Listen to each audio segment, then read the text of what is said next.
Hey there friend, welcome back to our little corner of the internet. Today we're diving deep into a topic that many of us struggle with. Saying no. It's a small word, 2 little letters, but it carries so much weight. But fear not, because by the end of this video I hope you'll be a pro at gracefully declining without breaking a sweat.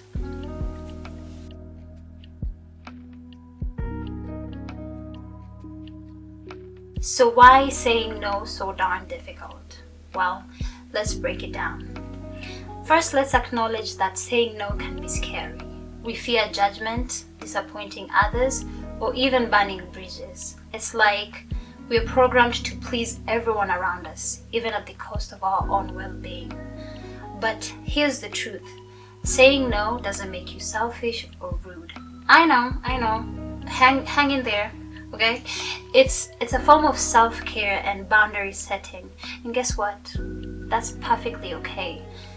This is to all my people pleasers. I am recovering from being one of you, so think of your time and your energy as precious resources. When you say yes to everything, you're spreading yourself thin, and guess who suffers the most? I'll wait, I'll give you time. You're the one who suffers. So it's time to put yourself first, my friend. Remember that you can't pour from an empty cup. But hey, I get it. Saying no is easier said than done. And that's why we're diving into the juicy bits today to figure out how to say no without feeling like a villain. Because, saying no used to be so hard for me, but now it's one of my favorite words. No, do you want no, God! No, God, please, no! Strategy number 1, be honest but kind. When it comes to saying no, honesty is truly the best policy. However, it's not just about blurting out a blunted refusal. It's about finding the delicate balance between honesty and kindness. Let's explore how you can master this art. First, honesty breeds authenticity. When you are upfront about your reasons for declining, you build trust and respect with the person on the receiving end. Instead of fabricating excuses or beating around the bush, embrace transparency. For instance, if you're declining a social invitation because you're feeling overwhelmed with work, communicate that openly. Your honesty not only validates your own feelings, but it fosters understanding and empathy from others around you. Also, being honest allows you to set clear boundaries. By articulating your limits and priorities, you assert yourself in a respectful manner. This is essential for maintaining well-being and preventing burnout, and I'm pretty sure we've all been there. Saying yes to everything definitely gets you burnt out. I'm tired of this, Grandpa. That's too damn bad! You keep looking! Well, excuse me. Remember, it's perfectly okay to prioritize yourself, your needs. In fact, it's necessary for your mental and emotional health. Been there, done that. Not doing it again. No. All you're hearing from me is no. No, ma'am. Now let's talk about delivery. Honesty should always be paired with kindness, in my opinion. While it's important to be truthful, I feel like it's equally crucial to consider the feelings of the other person you're declining. Approach the conversation with empathy and compassion, because by the end of the day, we are all human beings, Acknowledge their request or invitation and express gratitude for their consideration, and then gently explain why you're unable to accommodate it at the moment. For example, if you're declining a request for assistance because you're already stretched thin, you could say something like, I truly appreciate you reaching out to me, and I would love to help if I could. However, I'm currently juggling several commitments, and I wouldn't be able to give you or to give your request the attention it deserves. I hope you understand. Notice how this response combines honesty with kindness. It acknowledges the request, it expresses gratitude, and provides a genuine explanation for declining, all while maintaining a respectful tone. In essence, I feel like honesty coupled with kindness forms the cornerstone of effective communication and boundary setting. It allows you yourself to assert yourself confidently while nurturing positive relationships with others. So, next time you find yourself in a position where you need to say no, remember to be honest, but always lead with kindness. I feel like just being blunt about it sometimes, not sometimes, almost all the times, is like a big ouch, you know. But if you have some kindness in there, it's received well, I would hope. By embracing this approach, you'll not only honor your own needs, but you also cultivate deeper connections built on trust and mutual respect. So go ahead, speak your truth with grace and compassion. That's all you can do, instead of being rude. The second strategy is offering alternatives. I'll give you an example. Say, picture you have a friend who invites you to a big event that you really can't make it to because you've got a million things on your plate. Instead of just declining and leaving it at that, why not offer an alternative that still shows you care? And this is where the empathy and kindness comes in. Here's the thing, saying no doesn't have to mean shutting doors completely. It's about finding the sweet spot between being honest about your intentions while also still showing that you care and your willingness to support or engage in some way. Let's put that in practice. Imagine your workmate or a colleague asks you to take on an extra project, but you know that your plate is already overflowing. Instead of a flat out no, you could respond with something like, hey, I really appreciate you thinking of me for this project, but my schedule is pretty packed right now. However, I'd be happy to help brainstorm ideas or connect you with someone who might have more availability. If I was on the receiving end of that, the no wouldn't even sting, because there's so much kindness. You see what we did there? By offering an alternative, you're not just shutting down the conversation.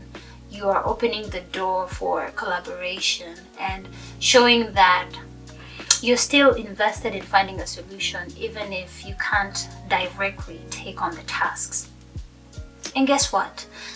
This approach isn't just good for you. It's good for the other person too. It shows that you value their request and you're willing to work together even if you're not going to be directly involved in it, right? You still want the best outcome for everyone involved. So next time you find yourself in a situation where saying no feels like the only option, consider offering an alternative instead. Trust me, it will make the whole conversation feel a lot more collaborative and leave both parties feeling respected and understood. Another strategy is to practice assertiveness. Now, forget everything you've seen in those old school assertiveness training videos. Very weird. We're not about to do some role play about some awkward scenarios or do trust falls, right? Ask you to fall and then they will catch you. So you have to trust us. I'm gonna count to 3, just relax and fall, okay? 1, 2, 3. No, wait, no! Being assertive is more about being true to yourself while also still being respectful to others. So, imagine this scenario, right? You're chilling at a party, you're having a good time when someone hits you up to help them with a project that you just can't squeeze into your already jam-packed schedule. And they're insisting. So instead of feeling like you're trapped in a corner or you can't do anything, you're helpless, I feel like that's the time to unleash your inner boss, right? First things first, you have to stand your ground, literally. Don't shrink into the background or fidget nervously, because that shows you stand tall, your shoulders are relaxed, and you own the space around you, right? Because people can sense confidence. When you're shy, when you're weak, it shows. But when you're confident, they can actually see and feel it, and they're more likely to respect your boundaries. And you're like, oh, I don't know. Who's gonna respect that? Well, another thing is eye contact. Now, I'm not saying you need to stare down at people like you're in a Wild West showdown. Ding, ding, ding, ding, ding, ding, ding, ding, ding.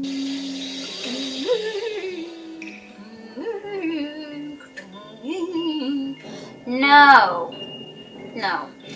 Just maintain normal eye contact, because by locking your eyes with someone, it shows that you're present and you're engaged and you're not backing down.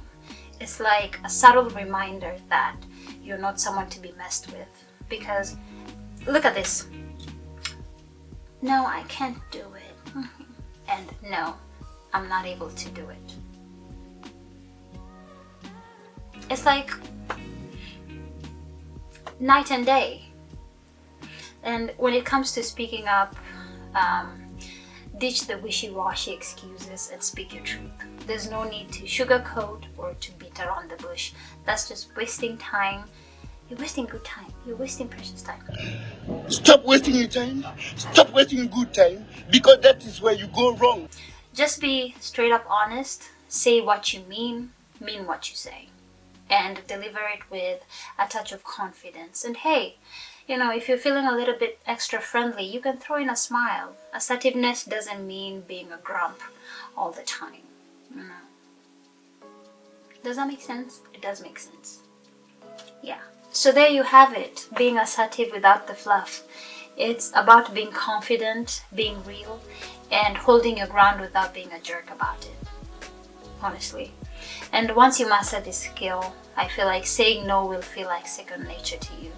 You'll be honestly amazed at how much respect you get when you start standing up for yourself. So go on, give it a try.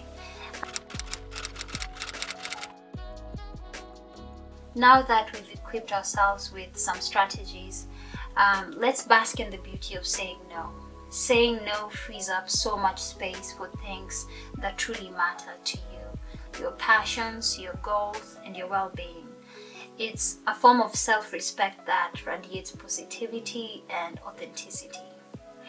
When you say no to things that drain you, you make room for activities that nourish your soul. Whether it's indulging in your hobbies, spending time with your loved ones, or simply enjoying a quiet moment of solitude, you deserve it all. So, friend, let's embrace the power of saying no with open arms. Remember, it's not about being selfish. It's about honoring yourself and living your life on your own terms. Say yes to what sets your soul on fire, and say no to anything less. Until next time, take care of yourself. Stay fabuloso. Spring is springing, so I hope the seasonal depression is leaving. And I'll see you in the next video. Yeah. Bye.